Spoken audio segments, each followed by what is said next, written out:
हमीरपुर जनपद के राठ कस्बे में पहुंचे उत्तर प्रदेश के पूर्व मुख्यमंत्री अखिलेश यादव, जहां पर अंबेडकर चौराहा होते हुए समाजवादी पार्टी के विधानसभा प्रत्याशी चंद्रवती वर्मा के आवास पर उन्होंने प्रेस वार्ता आयोजित की। आपको बताते चले कि उनके आवास पर करीब 30 मिनट तक रुके। इसके बाद वो जनपद महोबा के कनकुआ के लिए रवाना हुए। उन्होंने प्रेस वार्ता के दौरान पत्रकारों से विभिन्न मुद्दों पर बात की।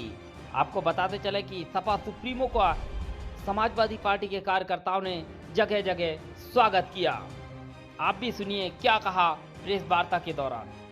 ये मैं अपने सांसद जी उनके बेटे का कार्यक्रम में शामिल होने आया हूँ। समाजवादी पार्टी से पिछले चुनाव में यही प्रत्याशी थी जो चुनाव लड़ी थी, जिन्हें हालांकि समय कम मिला था, और उन परिस्थितियों में जो राजनीति के दाव पेच रहे, उन परिस्थितियों में भी बहुत अच्छा समाजवादी पार्टी के पक्ष में जनता ने मदद की। जो जमीनी सवाल हैं यहाँ पर,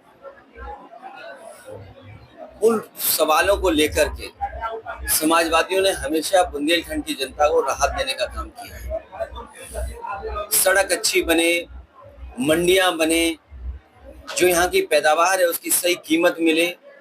और मुझे याद होगा, अब में से साथियों को ये इस बात का पता होगा कि जब सरकार का समय आखिरी आ गया था, तो तेलंगाना के मुख्यमंत्री जी उस समय गांव-गांव नल लगाने की व्यवस्था कर रहे थे। वही योजना हम लोगों ने यहाँ आकर के शुरू की थी, जो आज पाइप वाटर सप्लाई योजना चल रही है। घर घर नल पहुंचाने की, घर घर जल पहुंचाने की स्कीम चल रही है। आपको याद होगा, सबसे पहले यहीं के एक डैम जो बगल में है, वहां से पानी ला करके राठ तक पाइप वाटर सप्लाई की योजना बनी थी। वो शुरू हो गई होती तो न केवल राठ कस्बे को, बल्कि रास्ते में जितने भी गांव पड़ते सभी को शुद्ध अच्छा पानी पीने का मिल जाता। ललितपुर में बिजली का बड़ा कारखाना, अभी तक तो जो बिजली के कारखाने लगते थे वो सोनभद्र या अन्य जगह पर लगते थे। समाजवादी सरकार आने के बाद बुंदेलखंड को सबसे बड़ा बिजली का कारखाना मिला, जो कोयले से बिजली बनाते हैं। वहीं सबसे पहले सोलर पॉलिसी लेकर के आए, सोलर एनर्जी के लिए, जिसकी वजह से आपने देखा होगा कि जगह जगह पर बुंदेलखंड में सोलर प्लांट लगने लगे। जो शुरुआत समाजवादी पार्टी ने की थी, उसकी वजह से बड़े पैमाने पर प्लांट लगे। डायल 100, एम्बुलेंस सेवा, मेडिकल कॉलेज का बनाना, ये तमाम सुविधाएं देने का काम किया था।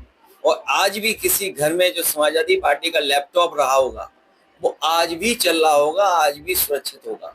जो आप ये नेटवर्क देख रहे हैं इंटरनेट का, हालांकि मैं किसी प्राइवेट कंपनी के पक्ष में नहीं बोल सकता हूँ, लेकिन जो नेटवर्क जो उस समय बड़े पैमाने पे इन्वेस्टमेंट हुआ था जियो को लेकर के, वही आज आपको दिखाई दे रहा होगा बड़े पैमाने पर। उसी इन्वेस्टमेंट की वजह से आपका इंटरनेट भी चल रहा है।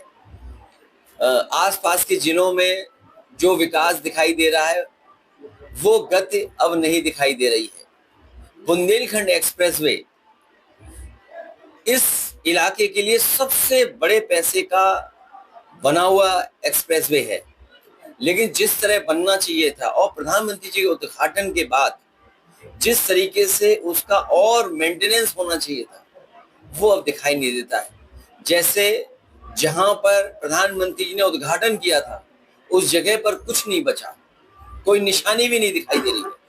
अगर आप जाएं उस जगह पर जहां बड़े बड़े टेंट लगे थे, बड़े बड़े हेलीकॉप्टर उतरे थे, बड़ी रौनक पैदा हो गई थी, लेकिन उद्घाटन के बाद आज जब हम पीछे मुड़ करके देखते हैं तो कोई निशानी भी नहीं है।